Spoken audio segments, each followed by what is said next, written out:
basically into rust prevention, we do basic poly cover, which we add extra chemical into that. It will prevent the rust from the corrosive atmosphere.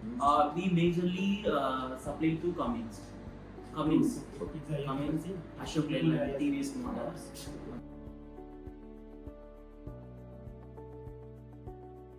We need some customization to do our incorporate the production process. We need to incorporate actually, because in plastic we can't do accurate production, like a machining component we can't do actually. We need to do the process control. What is the kg we are inputting it? What is the output kg we are getting it? The process control we have to do the in the system-based manner we have to do. That's why we're looking for the distant ERP.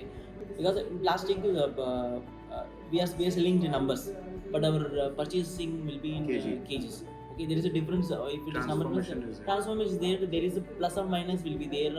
What is the loss? What is the plus? We need to monitor.